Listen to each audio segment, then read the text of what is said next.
Olá, estamos reunidos para tomarmos um café nesse espaço de diálogo e hoje com a presença do professor Maurício Fernandes Pereira, que é presidente do Conselho Estadual de Educação do Estado de Santa Catarina.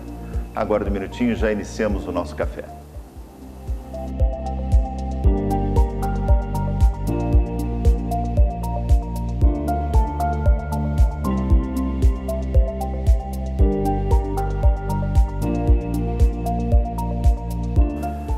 Estamos hoje com a presença do professor Maurício Fernandes Pereira, que é um educador, que é uma pessoa que está aí na frente de um processo em termos de Estado e que veio hoje trocar algumas ideias sobre o papel dos educadores na formação dos educandos para a cidadania, que é o tema dessa nossa série desse mês dos programas Café com Ideias. Antes de nós iniciarmos, professor Maurício, eu sempre costumo ler uma pequena reflexão que tem a ver com o encadeamento das nossas conversas, das nossas reflexões. O texto de hoje é Tornando o Campo Fértil. Um mestre encarregou o seu discípulo de cuidar do campo de arroz. No primeiro ano, o discípulo vigiava para que nunca faltasse a água necessária. O arroz cresceu forte e a colheita foi boa. No segundo ano, ele teve a ideia de acrescentar um pouco de fertilizante. O arroz cresceu rápido e a colheita foi maior. No terceiro ano, ele colocou mais fertilizante. A colheita foi maior ainda, mas o arroz nasceu pequeno e sem brilho. Então o mestre advertiu: se continuares aumentando a quantidade de adubo, não terá nada de valor no ano que vem.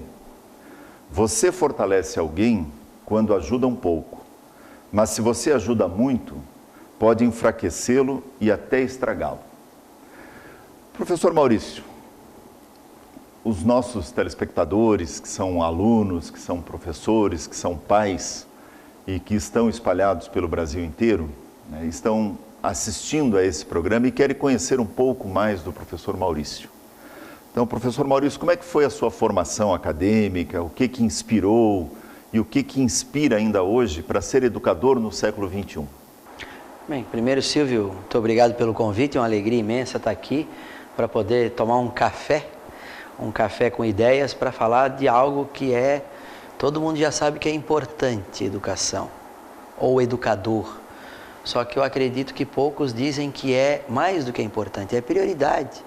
E eu acredito que a nossa sociedade brasileira ainda está pensando que educação é importante. A gente precisa avançar para dizer que, além de importante, que é o discurso bonito, ela é prioridade. E prioridade é prática. Bem, a minha formação, que você quer conhecer, eu quero dizer que foi uma formação muito importante, porque meu pai e minha mãe professora de escola pública. Um belo dia, meu pai, conversando com a minha mãe, disse assim: Betinha, vamos fazer o seguinte, você vai abandonar a escola, eu tenho, graças a Deus, condições de nos manter, mas com muita dificuldade foi nossa vida. E eu quero que você seja professora em tempo integral dos nossos 3 filhos. E eu quero dizer, Silvio, que a minha mãe foi terrível, porque ela aceitou o desafio e se dedicou aos 3 filhos. Quando eu fazia uma coisa errada, minha mãe me dava um castigo, e muito cruel o castigo, porque os meus amigos na escola chegavam com o olho roxo, e eu dizia: olha que coisa boa, o pai bateu, amanhã passa. Minha mãe não fazia isso, minha mãe nunca bateu na gente, e não quero nem dizer se está certo ou está errado, mas o que a minha mãe fazia: vai ler um livro, e Capitães de Areia foi uma coisa errada que eu fiz, e ela dava de 10 a 15 perguntas, e eu lia o livro, e o castigo não era cumulativo, porque se eu fizesse outra coisa errada, outro livro, aquele do IP amarelo, lembra? Uma coisa errada que eu fiz. Pois bem, a minha mãe conta que o primeiro livro que eu li, eu chorei o dia inteiro, mas chegou à noite, eu tinha iniciado a leitura, e ela disse assim à noite: sabe que esse negócio de ler é bom, mãe? E aquilo ali fez com que o olho dela brilhasse e dissesse assim: o castigo está bom. Então, Silvio, a minha mãe, minha avó e meu pai foram pessoas fundamentais na minha vida, porque entenderam desde cedo para aquela criança que educação era a única forma que a gente poderia ser alguém na vida. E eu, graças a Deus, eu aproveitei e assim foi minha formação. Escola pública o tempo inteiro, tive a honra e a alegria de estudar um tempo no Colégio São José, em Tubarão, que eu vi no teu material, você passou por lá. Estudei 2 anos lá, que foram fundamentais para mim. Depois eu entrei na Universidade Federal em Administração, com muito esforço, no 2º semestre, porque eu não era tão bom assim, não consegui passar para o primeiro, mas uma honra para um pai estudar numa universidade pública, federal, de qualidade. E no primeiro ano, Silvio, no primeiro semestre, olha que interessante, falando de minha vida, né? Eu coloquei no papel uma coisa que hoje é minha vida, é a questão do planejamento futuro. Um professor chamado Golias, que foi meu inspirador, ele nos apresentou uma revista e essa revista tinha um cara que dizia assim: coloque no papel o que você quer ser quando crescer. E eu coloquei: quero ser professor da UFSC, quem sabe por falta de opção. Quero ser. E não é que o universo conspirou e eu cheguei lá, professor da UFSC, com muito esforço, terminei a graduação, logo entrei no mestrado e assim foi a minha trajetória. E como tudo na minha vida é muito planejado, Silvio, se você perguntar o que eu quero fazer ano que vem, eu te digo. O que eu quero fazer ano que vem, outro ano eu te digo, eu sei. E isso faz com que o universo conspire para eu chegar lá, porque as oportunidades, elas são pontuais. Se você sabe o que quer, fica mais fácil. As falsas oportunidades não se apresentam. Então eu cheguei no Conselho Estadual mais ou menos assim também, porque um belo dia, um ex-conselheiro disse para mim: Maurício, o que tu vai fazer depois da saída do Centro Socioeconômico, a qual eu era diretor? Eu não sei. Por que tu não vai para o Conselho Estadual de Educação? Eu disse: mas isso é tão difícil, isso era uma coisa anos-luz. Pois não é que eu cheguei lá. E assim é a vida. Se você não acredita, você não vai a lugar nenhum. Para você chegar a algum lugar, você tem que crer. Então palavras como crer, acreditar, planejar, são a essência da minha vida. E assim eu busco fazer com os meus 3 filhos hoje. Porque todo educador tem um grande desafio, que é fazer com que agora os seus filhos também sigam os seus passos. Porque muitas pessoas perguntam o que é uma boa educação, o que é educação de qualidade, né? E para os teus filhos você faz o quê? Muito bem, professor Maurício. Interessantíssimas suas colocações, no sentido de planejar-se, de prever algumas coisas lá no futuro e vibrar com isso.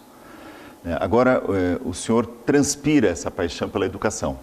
A gente percebe isso pelo seu relato, quando o senhor coloca, quando pequeno, da sua mãe, da sua avó, do próprio fazer-se enquanto aluno, né, nessa trajetória da sua vida. O senhor hoje participa do Conselho Estadual de Educação. O senhor já colocou aí que foi algo, né, que não se esperava, mas o senhor é do Conselho Estadual de Educação. E atualmente é presidente do Conselho. Fale um pouco, professor Maurício, da sua visão de educação hoje, né? O que é educar? Porque pais estão nos escutando, professores estão nos escutando. Então, para o professor Maurício, o que é educar? Educar é fazer com que os olhos das crianças brilhem. Isso é educar. Se tem uma pessoa na frente das crianças e o olhar das crianças não brilha, ele não é o educador. Educação se faz, muitos têm dito isso, através de 3 P's, né? Pais, professores e pedagogia. Eu não estou falando necessariamente pedagogo. Tá? Então, o que é uma educação? O que é educar? Educar, se é fazer o olhar de uma criança brilhar, significa que é o pai enquanto educador, é o professor enquanto educador, é um líder de uma organização enquanto educador daquele jovem, daquele profissional que está à frente. E para ter uma boa educação, e educação não é sala de aula apenas, educação é vida. Eu vou sair daqui a pouco, Silvio, e vou refletir comigo mesmo qual é a minha árvore do aprendizado que eu aprendi aqui, nessa reflexão contigo, você me fazendo perguntas, eu respondendo, você dando a sua opinião. Isso é educação, isso é educar. Então, um profissional que está em qualquer lugar não é sala de aula, é na vida, ele tem que exercer o que eu chamo de educação. E como é que ele chega lá? Fazendo 3 coisas básicas. Conhecer aquilo que ele está falando. É muito difícil você ser um pai se você não sabe qual é o papel do pai. É muito difícil você ser um professor se você não sabe qual é a matéria, qual é o assunto, qual é o conteúdo que você vai dar. E mais, que você não vibre com aquilo ali, que você não tenha paixão, porque para o teu olhar, se o teu olhar brilha, o olhar do teu aluno brilha. A mensagem de olhar no relógio, por exemplo, de alguns educadores, isso é ruim, porque quando eu olho no relógio significa esse tempo, que é o tempo do aqui e agora, parece que não está passando. Porque quando a coisa é boa, o tempo passa muito rápido. Então, um educador e uma educação de qualidade se faz do conhecimento profundo daquilo que você está ali buscando transmitir. Uma outra coisa importante é o que eu chamei de pedagogia, né? É da metodologia. Como é que você constrói essas relações? Silvio, um bom dia, uma generosidade, um sorriso é a menor distância de um abraço, de um beijo. Tem professor, tem educador que chega em sala de aula, nem bom dia dá. Bem, se ele não dá nem bom dia, como é que ele vai querer ter uma boa pedagogia, um bom relacionamento? E a outra questão são as posturas pessoais. Eu tenho um professor, meu conhecido, que diz o seguinte: olha, eu não dou 10 para nenhum aluno. E eu disse para ele: tu não dá 10 para nenhum aluno porque você não é um professor nota 10. Qual é a alegria de um educador, de um pai? É quando o sucesso do seu filho se realiza. Qual é a alegria de um educador, de um professor? É quando a turma inteira tira 10. Quando a turma inteira aprende, porque não necessariamente tirar 10 significa aprender. Isso é a alegria do educador. Eu creio que isso é educação, Silvio, o meu olhar. Que bom. Professor Maurício, a gente sabe que ser educador não é estar só em sala de aula, mas nós temos muitos professores que estão nos ouvindo, participando desse café conosco.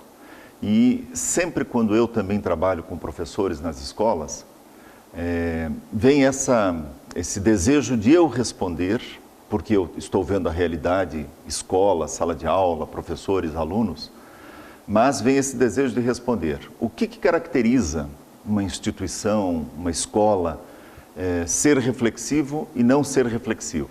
Quais são as características? Essa é uma pergunta que eu quero deixar no ar, para que logo após o intervalo a gente converse sobre isso. O que caracteriza uma escola reflexiva? Só um minutinho, já retornamos.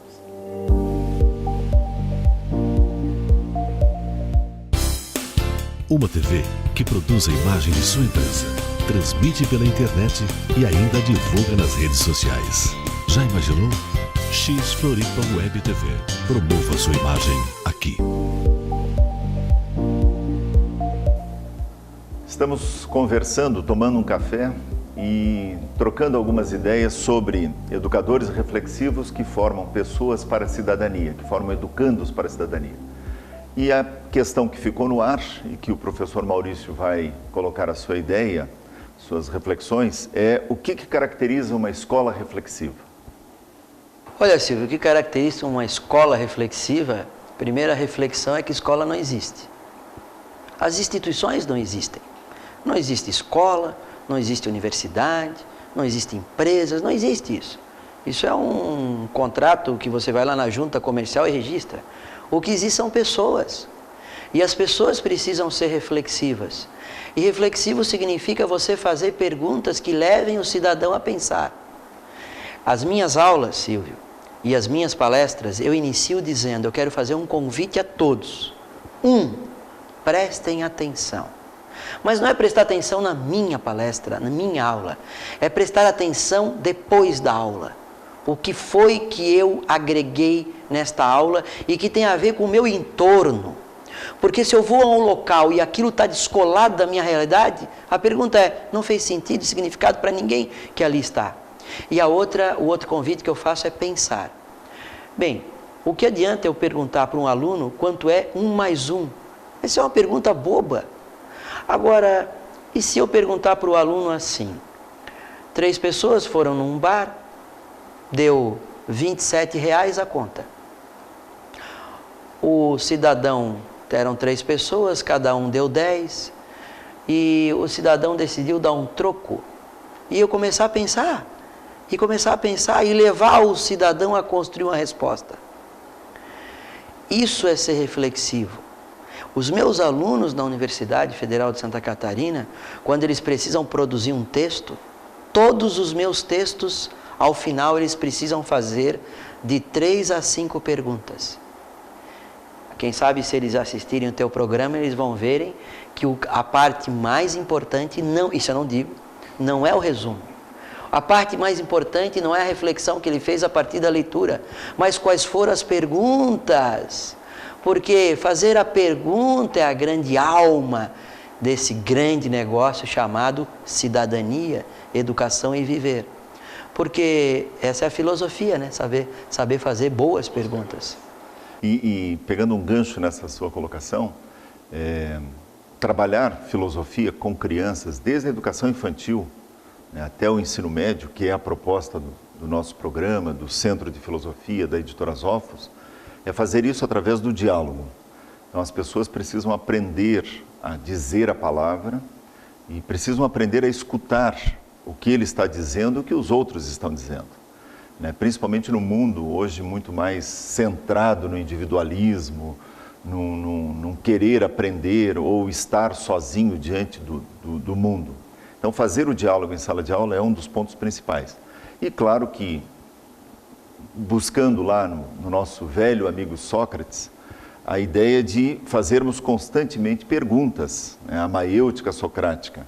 Né? De uma pergunta vem uma resposta, dessa resposta outra pergunta e mais outra pergunta e boas perguntas. Então, o programa que nós defendemos junto às escolas públicas e particulares desse país é fazer os alunos fazerem perguntas constantemente. Eu já estou no sangue do programa e não sabia? Já como educador. Todo educador quer isso, mas a gente tem uma coisa sistematizada. Mas tem um detalhe, né, professor Silvio?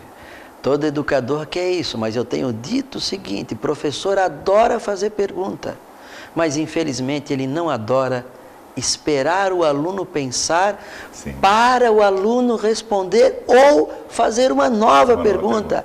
Ele faz a pergunta, parece que aqueles 30 segundos ele não deixa passar, fica meio irritado e ele quer responder. Eu tenho dito, o professor gosta de fazer pergunta, mas ele gosta mesmo é de responder a pergunta.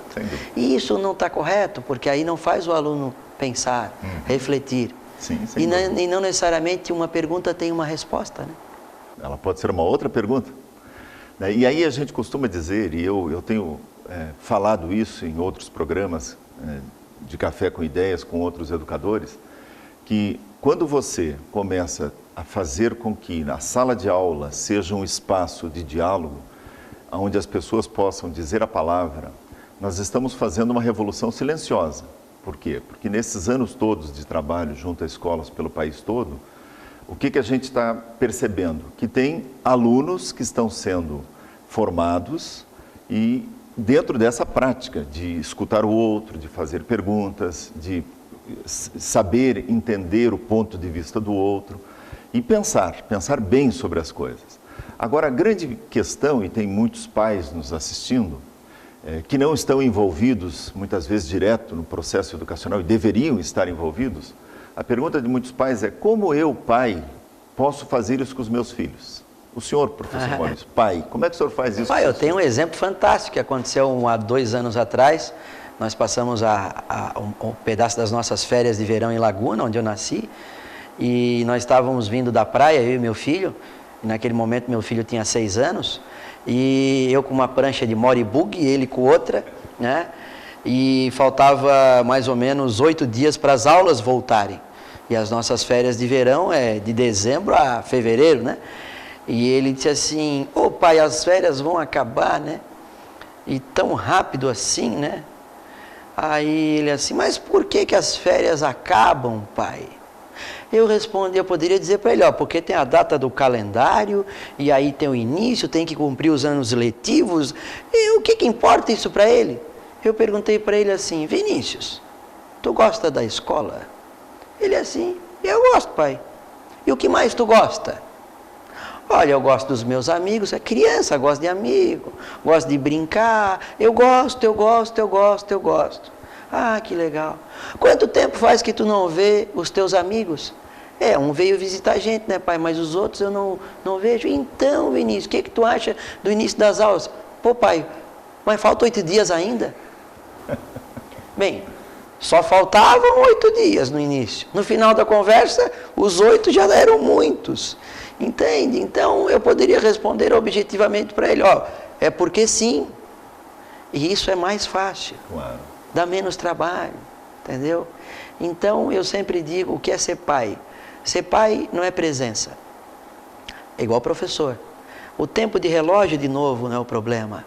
Né? Mas o impacto das coisas que a gente causa naquele momento.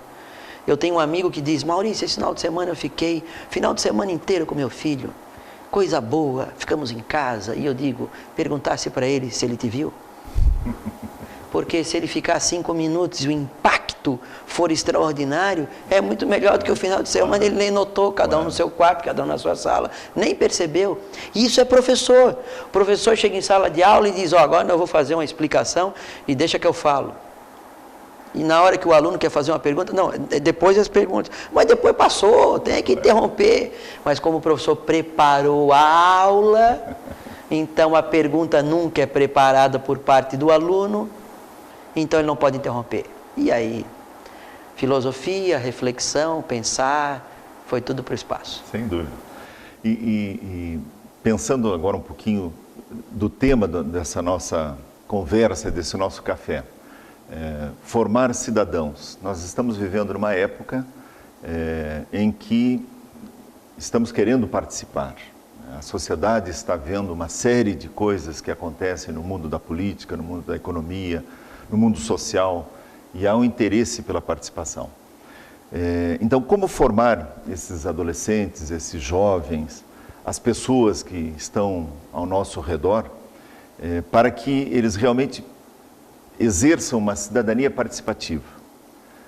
Que essa é uma angústia, quer dizer, é ir na rua, é gritar, é pichar um muro, é dizer que eu sou do contra. Quer dizer, o que é uma democracia participativa? Olha, ou uma cidadania participativa? Dizem que a única convergência que nós temos em educação é a divergência. Pois bem, primeira pergunta é participar para quê? Participar para quê? Para que participar? Qual o sentido da participação? Eu estudava na Universidade Federal, era do Diretório Central dos Estudantes, quando houve a onda Fora Collor. Eu era da diretoria do DCE. Tivemos participação em termos de passeata. Eu nunca fui a nenhuma passeata. Eu não gosto disso. Mas isso não significa que eu não participei, que eu não me envolvi, que eu não me inteirei. Então, participar é buscar. Isso é participar. Participar é buscar os caminhos, buscar as respostas. E não ter uma resposta, mas ter respostas, que é outro drama na nossa sociedade. Para eu estar certo, você não necessariamente precisa estar errado. E na sociedade que a gente vive, parece que para eu estar certo, você precisa estar errado. E eu não sei se isso é filosofia, mas ter razão cansa, né? E como tem gente que quer ter razão? Então, o objetivo final de uma conversa precisa ser: eu ganhei e você perdeu. Por quê? Então, participar é buscar as respostas, é compreender o entorno e não necessariamente sair à rua. Agora a pergunta é, se aquele cidadão entende que sair à rua é participar, ótimo. Agora a pergunta é, saiu à rua, por que tu estás aqui? Ele disse, não, é porque eu vi um monte de gente aqui e não sei, eu vim ver o que é isso aqui. E vim gritar alguma coisa. E vim gritar, mas quem está gritando o quê? Não sei, está todo mundo gritando. Mas para alguns acham que ele está participando. Ah, mas não está mesmo. Com certeza. Eu queria lembrar aos telespectadores para entrarem aí no nosso site, editorasofos.com.br, e participarem da enquete para o sorteio do nosso livro, que será feito daqui uns dias. Então participe lá da enquete, coloque os seus dados para que você possa estar conosco nesse café também. E antes de nós irmos para o intervalo e para as suas considerações finais, eu queria deixar uma pergunta, professor Maurício. Hoje nós somos mais de 400 escolas no Brasil inteiro que desenvolvem um programa filosófico-pedagógico. Escolas que estão conosco há 25 anos, 20 anos, 10 anos, 4 anos, escolas que estão iniciando esse ano um trabalho sistemático de um pensar filosófico. A pergunta é, o que o senhor acha da filosofia sendo ensinada desde os primeiros anos escolares? Um rápido intervalo e já retornamos.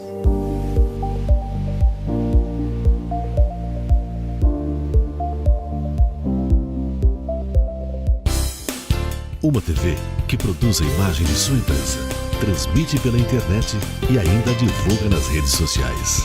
Já imaginou? X Floripa Web TV. Promova sua imagem aqui.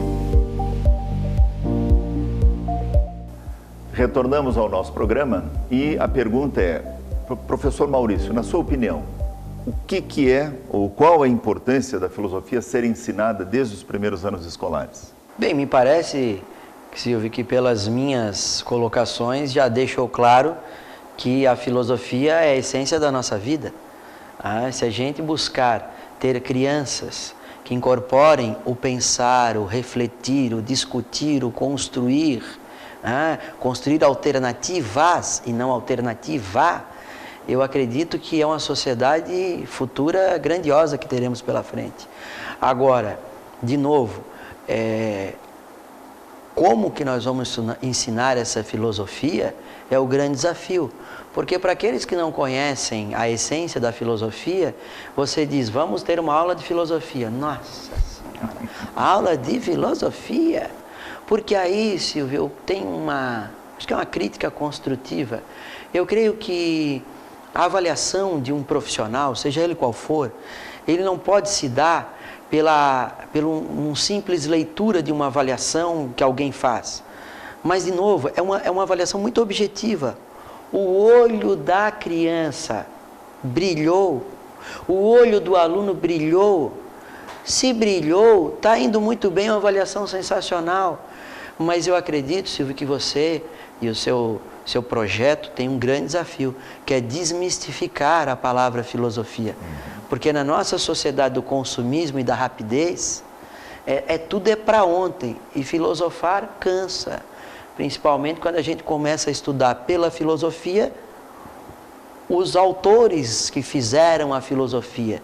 E aí quem sou eu para dizer, mas eu diria que seria muito melhor eu começar a filosofia pelos questionamentos e dizendo como ela é importante e exercendo o filosofar.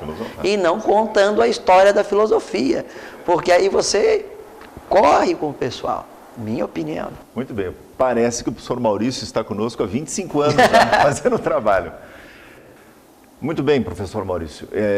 Antes das suas considerações finais, eu queria dizer que essa caneca é sua, né? Onde nós tomamos o café hoje, é sua, para que o senhor lembre do nosso programa.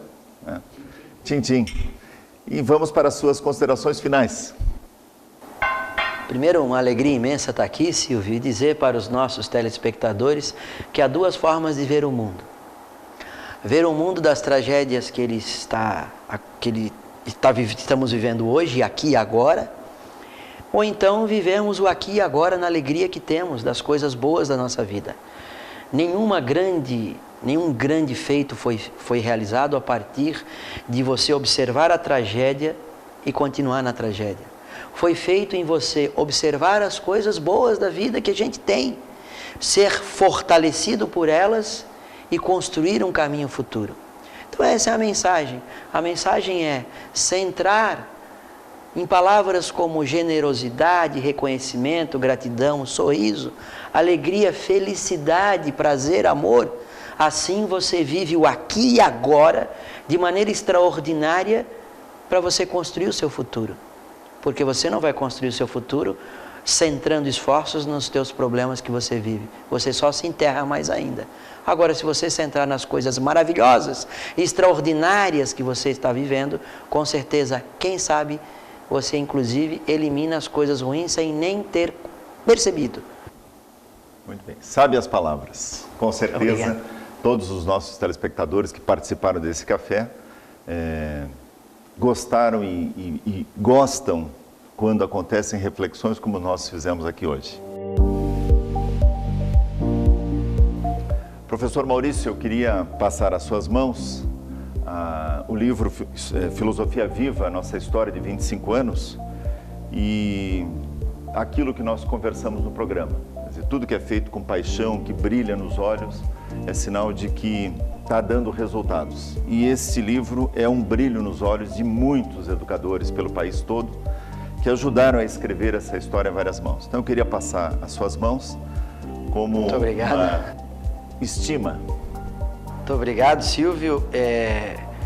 Eu gostei muito da conversa e dizer que essa palavra viva faz todo sentido, porque viva a gente tem que comemorar a vida e dizer viva.